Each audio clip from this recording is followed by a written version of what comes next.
R. Northrop, Technical Sergeant 5, United States Army, October 1942, and December of 1945.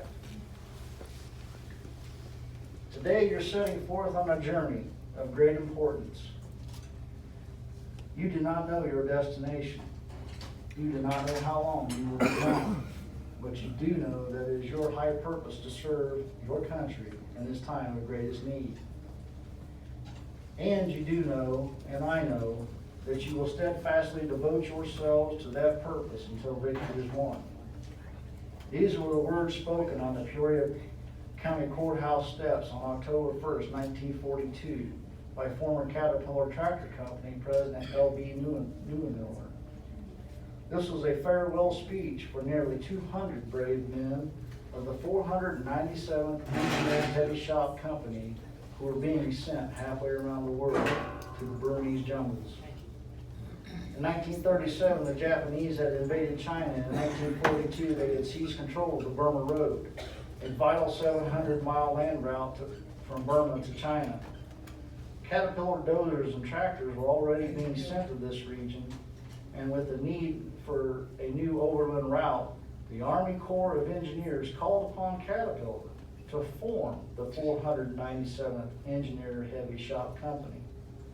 The 497th was the first unit in American history organized by a manufacturing company and manned mostly by its employees. 158 Caterpillar employees and 33 other locals who worked as blacksmiths, carpenters, electricians, foundrymen, machinists, mechanics, welders, and more comprised this unit. One of the 33 is Ralph Northrop, better known as Northy by his companions. When Ralph received his draft notice, he had heard about the 97th being formed, so he set off to try to get into that unit. Ralph said, if I have to go somewhere, I want to go with some of the guys I know. He was successful in getting into this unit. After a short stop at Scottsfield, Illinois, they were outfitted with uniforms and equipment. The 497th traveled to Camp Claiborne, Louisiana. That's a miserable place, to endure basic training. And then the unit was sent to Camp Stoneman, California for a temporary stay. Northy said he was sent down to a Portage depot and helped to load heavy equipment being shipped overseas. After a few weeks, the 497th boarded a train and headed to Camp Patrick Henry in Virginia. This was a staging area where they boarded a ship as part of a large convoy headed to Algeria in North Africa. After 3 miserable weeks of sleeping on the rock-covered beaches, they were to board 2 British vessels headed for Bombay, India. One was a large ship called the HMT Rona, and a smaller coal burner called the Agra. Northy said they were taken out to the Rona and got on board, and then they were told to get off, but that ship was full. Disappointed that they were not going on the big large ship, they boarded the small, cramped, nasty vessel called the Agra. Cramped quarters, horrible food, hammocks, or the floor to sleep on made for a very long, miserable trip. A couple days into their voyage, the Germans attacked the convoy using remote-controlled glider bombs. These were small planes towed behind other planes and then released and guided into their targets. The alarms went off. They were under attack. The men watched as one of the bombs hit the Rona. All 1,100 men were killed in that attack.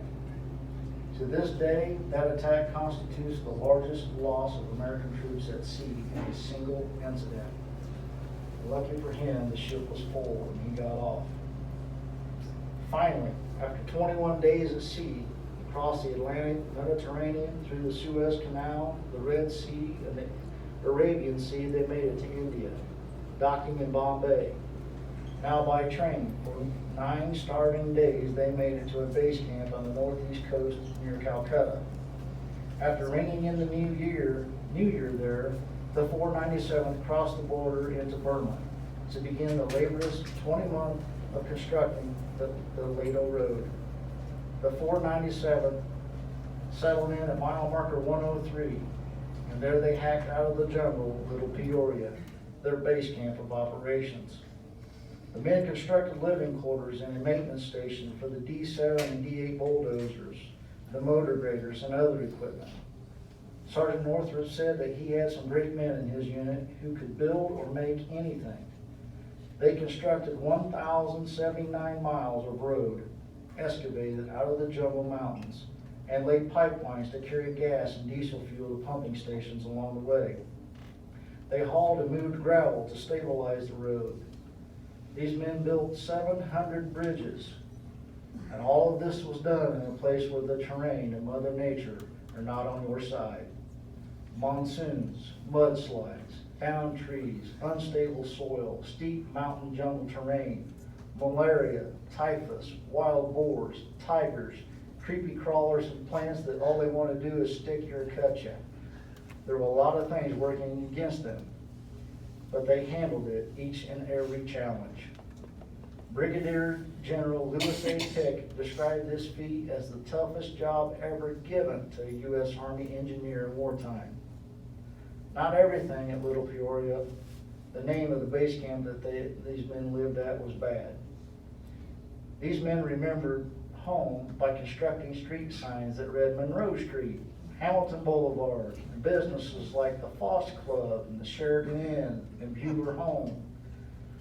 These resourceful men cooled their rations of beer using a gas can and an air compressor. They stick their beer in a can and turn the air on, and the evaporation process and cool their beer down. I've never tried that, but it sounds like it worked. They sawed and milled lumber for floors in their tents.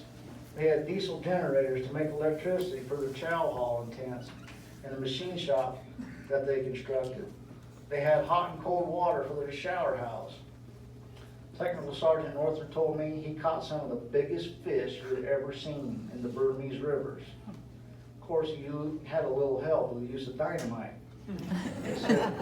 He said, we'd run our motor upriver. He said, the current was awful fast. He said, it was a place where two rivers came together. He said, it was a big calm spot out in the middle of it. He said, man, you throw dynamite in there and the fish would just roll up. He said, they were huge. So, the bond of friendship that these men built is forever lasting. The 497th, a group of men from right here, all serving together to accomplish one of the incredible engineering feats. Ralph Northrup will always remember those times and said that when he lays down at night, he sometimes still remembers the smell of the burning cow pies walking through the jungle from the nearby Indian villages. He hears the call of the chattering monkeys and the glowing eyes of the jackals that kept watch over their camp at night.